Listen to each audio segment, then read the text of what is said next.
Hey everyone, it's your old pal Paul from Unpacking Magic, and I'd like to show you my non-Doomsday Zur The Enchanter deck, or as I like to call it, Fun the Enchanter, a Zur The Enchanter deck for decent human beings. Let's go ahead and explain the basic strategy of this Zur The Enchanter commander deck.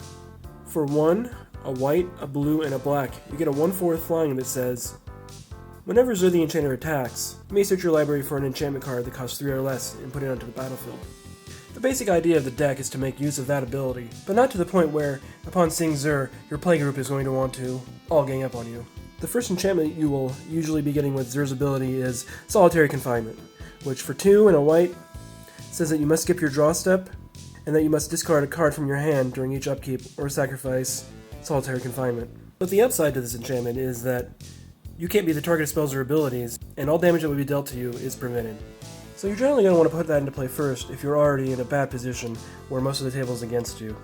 Otherwise, feel free to get Necropotence, which is an enchantment that costs 3 black mana that says you skip your draw step, anytime you discard a card, remove it from the game instead, pay 1 life, draw a card during your next end step. Of course, this lets you trade cards for life, which is almost always a good deal, especially when it only costs 1 life per card. Before you go nuts with Necropotence, drawing 20 or 30 cards, you're going to want to make sure you have a card like Thought Vessel, says you have no maximum hand size, or Reliquary Tower that does the same thing, so that you're able to keep all the cards you're drawing. Now, once you have a bunch of cards in your hand, you're probably going to want to get an enchantment like Imperial Armor that says, for 1 white, enchanted creature gets +X/+X, where X is the number of cards in your hand. If you have 20 cards in your hand from Thought Vessel and Necropotence, your Zur the Enchanter suddenly becomes incredibly huge. If you're worried about your enchantments being destroyed by your opponents, you may want to go ahead and grab Greater Auramancy earlier in the game. For 1 and a white, it says that other enchantments you control have Shroud, and enchanted creatures you control have Shroud. So as you can see, that'll force your opponents to take an extra step in getting rid of your Zur, or getting rid of your Necropotence, or getting rid of your Imperial Armor, etc, etc. Then you also have cards like Eel Umbra. For 1 and a blue, it has Flash. The enchanted creature gets +1/+1, and it also has Totem Armor, which means that if the enchanted creature will be destroyed, that you sacrifice this enchantment instead of destroying that creature. Here's another enchantment that'll help save your Zur, Diplomatic Immunity. For 1 and a blue, enchanted creature can't be the target of spells or abilities, and Diplomatic Immunity can be the target of spells or abilities. Again, another great way from saving your Zur from being taken out with targeted removal. Here we have Seal of the Godhead, which is an enchantment that will help give your Zur evasion, which is always useful if your opponents have flying creatures in play. So for 2 and a white or a blue, as long as enchanted creature is white, it gets +1/+1 and lifelink, and as long as it's blue, it gets +1/+1 and is unblockable. Pretty straightforward. And finally, you have Daybreak Coronet, which costs 2 white and says that it can only be enchanted to a creature that already is enchanted, +3/+3, vigilance, lifelink, and first strike. Here are a couple of things you'll want to keep in mind when you're using these enchantments. When you use Necropotence to pull your life total down, you may find yourself in some difficult situations where you're at very low life and you're not sure what to do. Remember that Daybreak Coronet and Seal of the Godhead both give your Zur lifelink. Another thing you're going to want to know is that the way Zur puts enchantments onto itself, it's fairly complex, so you want to know a few specific rulings. When you have Greater Auramancy in play, which again says that creatures you control have Shroud, or Diplomatic Immunity on Zur the Enchanter, which says that he can't be the target of spells or abilities, you are in fact allowed to put other enchantments onto him, as Zur allows you to put these enchantments into play and attach them, and auras only actually target when you cast the enchantment. There is another ruling with Daybreak Coronet you want to know about. Since it does say that it can only enchant a creature that already has another enchantment on it, it is a restriction on where you can attach this. If you don't have another enchantment on Zur the Enchanter, there's no way to attach this to him, through his ability or through casting Daybreak Coronet. So it should be pretty clear that the main way to win the game with this Zur the Enchanter deck is to simply buff your Zur up to unimaginable power of toughness, make him untargetable, make him unblockable, and then kill your opponents one by one. But there are other ways to defeat your opponents with this deck, should the main plan not work out. And there are also some other really cool cards in this deck, so I'll go ahead and show them to you now. So this deck does play a Tezzeret the Seeker. For 3 and 2 blue, it's a Planeswalker that comes into play with 4 loyalty, and its +1 ability says to untap up to 2 target artifacts. Its -X ability says that you can search your library for an artifact with converted mana cost X or less, put it into the battlefield, and then shuffle your library. And finally, its -5 ability says that all of the artifacts you control have base power and toughness 5/5 until end of turn. And as you can see, this deck plays a lot of small, cheap artifacts, which, as you might be able to guess, means that you'll be able to mow down several opponents in a single activation of that -5 ability. And this deck does play one pretty obvious combo. You're going to go ahead and play Grim Monolith, which costs 2 mana, and when you tap it, it produces 3 mana, and at any time you can pay 4 mana to untap it. You'll use it with Power Artifact, which is an artifact enchantment that reduces the activation cost of the untap ability by 2, which makes the activation cost only 2, which of course will let you create infinite mana by tapping it, and then untapping it, and then tapping it again, and gaining 1 mana during each cycle. And then you can use the infinite mana with Exsanguinate, which costs X and 2 black, and says that each opponent loses X life, and you gain life equal to the total amount of life lost. So as you can see, you can take all of your opponents out in one single shot. Now of course you could use Tezzeret's -X ability to get Grim Monolith into play pretty easily. And then we have some other tutor cards that are going to help us out with playing that combo if we need to. Well, those are the 3 ways the deck can win. So let's go ahead and move on to looking at the other cards the deck plays. Since this deck isn't a combo deck, it does play Control Shell with about 10 counterspells. So for example, you have Counterspell, which of course costs 2 mana to counter any spell.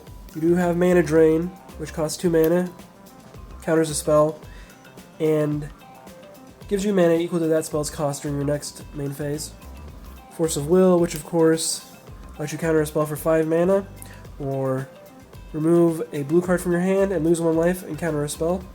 Mana Leak, which costs 2 mana to force your opponent to pay 3 mana for their spell or it gets countered. Negate, which costs 2 mana and lets you counter a target non-creature spell. Misdirection, which costs 5 mana and lets you change the target of a spell as long as it only has 1 target. Or you can remove a blue card from your hand from the game and you can cast a spell for free. Pact of Negation, which lets you counter a spell for free, but during your next upkeep you must pay 3 blue or lose the game.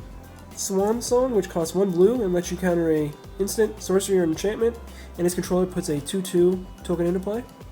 Mental Misstep, which lets you either pay 2 life or 1 blue mana to force your opponent to pay 1 more mana for their spell or it's countered. Flusterstorm, which costs 1 blue and says to counter target instant or sorcery spell unless its controller pays 1 more, and it also has Storm. This of course is in a deck to stop Storm combo decks. Of course, as any ADH deck that likes to be consistent, this deck plays several tutors, such as Demonic Tutor for 2 mana. You can search your library for any card and put it into your hand. Enlightened Tutor, you can pay 1 mana, and it's an instant to search your library for an artifact or enchantment and put it on top of your library. Mystical Tutor, which is another instant that lets you pay 1 blue mana to put a instant, sorcery, or mana source into the top of your library. Vampiric Tutor, which is an instant, and lets you search your library for any card and put that card on top of your library, and then you lose 2 life. Imperial Seal, which costs 1 black. It does the same thing as Vampiric Tutor, but it's a sorcery, and again, you lose 2 life, but you're able to put any card on top of your library. Lim-Dul's Vault, which costs a black and a blue, and says that you can look at the top 5 cards of your library as many times as you want, and pay 1 life to put them on the bottom of your library. So this basically lets you go to perhaps your entire deck, searching for the 5 best cards, and then having them on the top of your library. And then we have Transmute Artifact, which costs 2 blue, and is a sorcery, and says that you may search your library for an artifact card, put that artifact into play, then you need to sacrifice another artifact in play, and then pay the difference between those 2 artifacts' mana costs. And if you don't pay, you have to sacrifice the artifact you searched for. Now we do have 5 cards that let us draw extra cards. For example, Windfall, which is 2 and a blue, and has each player discard their hand, and then each player draws cards equal to the maximum number of cards that were discarded this way. We also play Time Twister, which also costs 2 and a blue, but this time each player puts their hand and graveyard into their library, shuffles it, and then draws 7 new cards. We have a big staple of EDH here, which is Rhystic Study. It costs 2 and a blue, and is an enchantment, and says that whenever a player plays a spell, unless that player pays 1, we get to draw a card. Then we also have another similar card, which is Mystic Remora, which costs 1 blue, which has cumulative upkeep 1, and says that whenever target player plays a non-creature spell, you may draw a card unless that player pays 1 mana. So as you can see, both Mystic Remora and Rhystic Study in a group game are usually going to let you draw a bunch of extra cards. And finally we have Notion Thief, which costs 2, a blue and a black.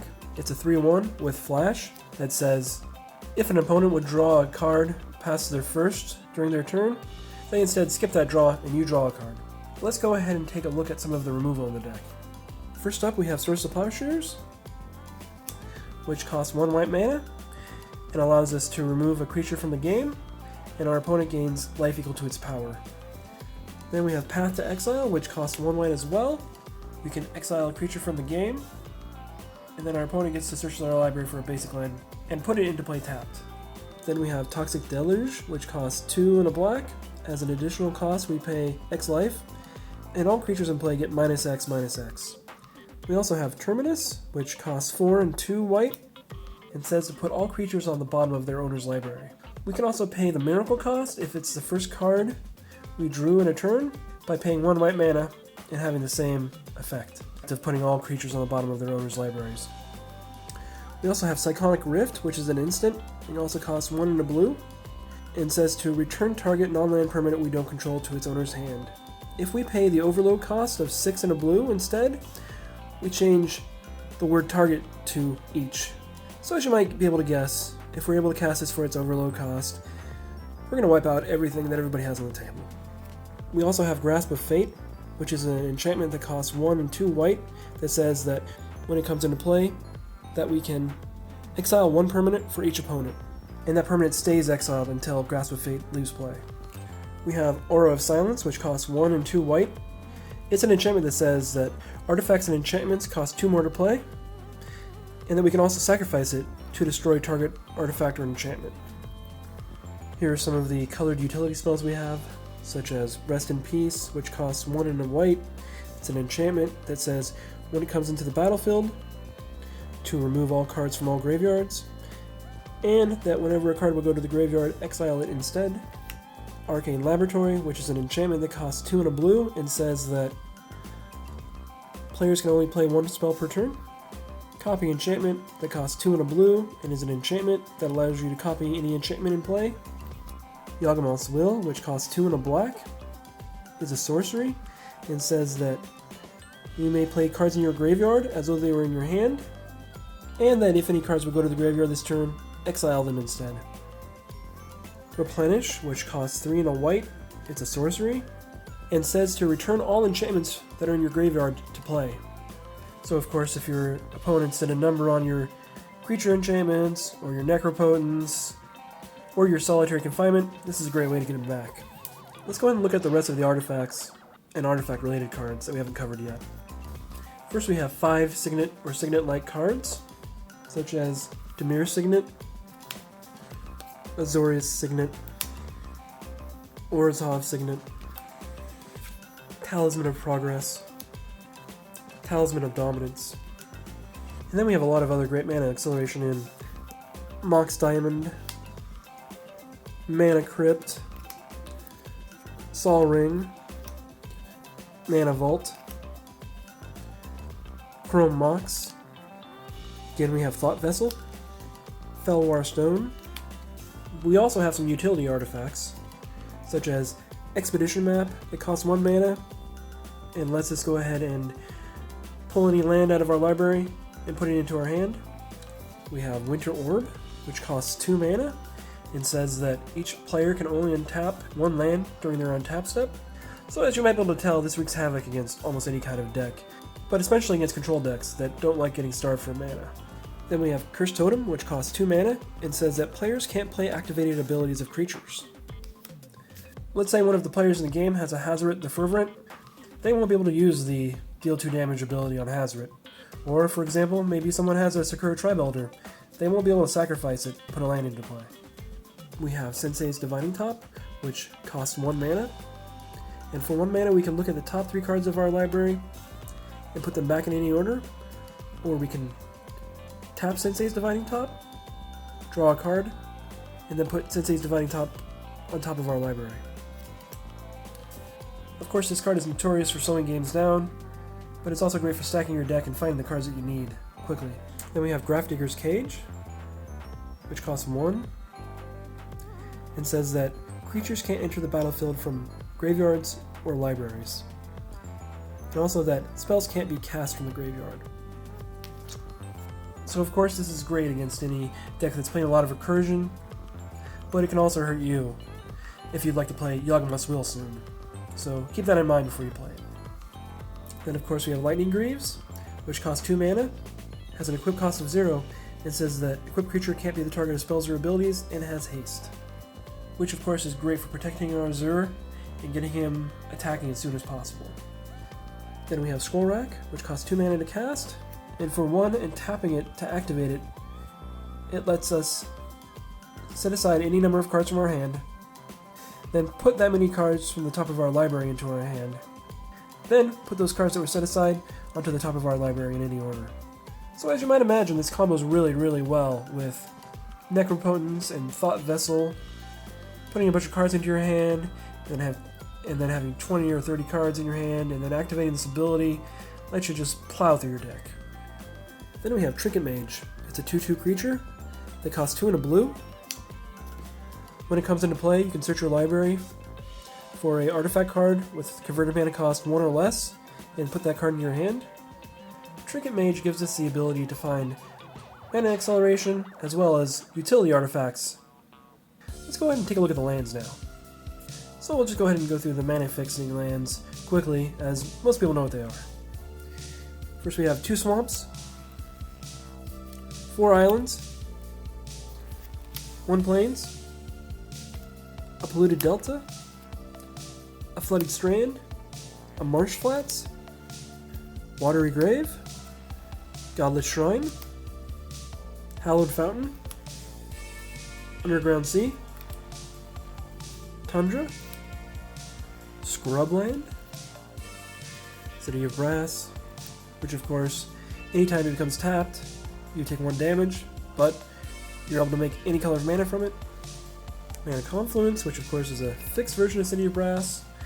Now you only take damage from it when you activate the ability to pay 1 life and add any color of mana to your mana pool. Gemstone Mine, which says it comes into play with 3 mine counters on it. Tap it and remove a mine counter to make 1 mana of any color. When it has no mine counters left, sacrifice it. Reflecting Pool, which allows you to produce 1 mana of any color that another land you control could produce. Forbidden Orchard, which allows you to tap it to add 1 mana of any color to your mana pool. And whenever you tap Forbidden Orchard for mana, target opponent gets a 1/1 spirit token. Sunken Ruins, of course a black-blue filter land. Mystic Gate, of course, is also a filter land, but for white and blue. Underground River, which lets you tap it for a colorless, tap it for a blue and lose 1 life, or tap it for a black and lose 1 life. Arcane Sanctum, which comes into play tapped, but you can tap it for white, blue, or black. Now we move on to our last few cards, which are our utility lands. First we have Gemstone Caverns, which acts as mana acceleration if it's in your opening hand and you're not going first. You're able to put it into play with a luck counter on it before the game starts, as long as you also remove a card from your hand from the game.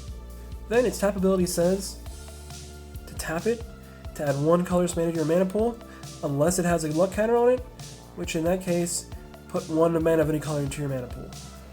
And of course we're also playing Cavern of Souls, which says when it comes into play, choose a creature type. You can then tap it for 1 colorless mana, or you can tap it to add 1 mana of any color to play a creature spell of the chosen type.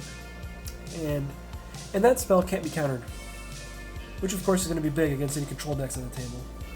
We have Command Tower. It lets us tap it to add 1 mana of any color that is in the casting cost of our commander. We have a Mistveil Plains, which itself is a Plains. It does come into play tapped, and it also has a tap ability that lets us put a card from our graveyard onto the bottom of our library, as long as we control 2 white permanents. As you might be able to guess, this card is great when games go extremely long. It gives you significant recursive power to continue to try to outlast your opponents. Now we have Flagstones of Trocaire, which is a legendary land. And of course, taps for a white. And when it goes to the graveyard, we're able to search our library for our planes and put it into play tapped. Then we have Reliquary Tower, which says you have no maximum hand size, and it also lets you tap it for a colorless. Then we have Hall of the Bandit Lord, which is a legendary land. It comes into play tapped. We can tap it, pay 3 life, then add 1 colorless mana to our mana pool, and if we use that mana to cast a creature spell, that creature gains haste, which again gets our Zur online 1 turn faster, which is going to be huge in most games. A lot of the times, casting a Zur this way really surprises your opponents. Of course, we also have Maze of Ith, which lets us tap it, and essentially a target attacking creature is untapped and removed from combat, which of course is a great way to keep someone's commander off your butt for at least a few turns. Finally, we have the Tabernacle at Pendrell Vale. This land doesn't tap for any mana, but it causes all creatures to gain an upkeep cost of 1 colorless. So if someone doesn't pay the upkeep cost for a particular creature, that creature is then sacrificed. Of course, there are a lot of EDH decks out there that attempt to do a fast weenie rush or fast creature rush of some type. Here are some of the other cards that I occasionally put into the deck when I feel it's appropriate. The first one is Mirror Universe, which of course is an artifact that costs 6 mana and allows you to tap it during your upkeep to switch life totals with target opponent. The next is Nether Void, which costs 3 and a black for an enchantment. It says that whenever a spell is cast, unless its controller pays 3 additional mana, that spell is countered. Of course, this card is great at tables where there are a lot of control players, especially those that are packing counterspells. Since this deck plays so many counterspells already, it's a good idea to be mindful of what games you play this in, as well as when you play it during the game. We have Moat, which for 2 and 2 white is an enchantment that says that non-flying creatures can't attack. Obviously, this is great at any table where there are a lot of creatures that fall into this category of having very few flyers. Finally, we have the Abyss, which costs 3 and a black. It's an enchantment that says during each player's upkeep, they sacrifice a creature they control, if they have one. Again, this is really, really great against any table with a lot of creatures. Okay, that's about it for the Commander deck review. In the comments below, why don't you go ahead and let me know if there are any cards you think are missing from this deck, or any cards you think should be replaced, or if you have any questions in general about how the deck should be played, or anything like that. If you enjoyed this video, go ahead and make sure you hit the like button. If you haven't subscribed yet, and you'd like to see more videos like this in the future, go ahead and hit the subscribe button.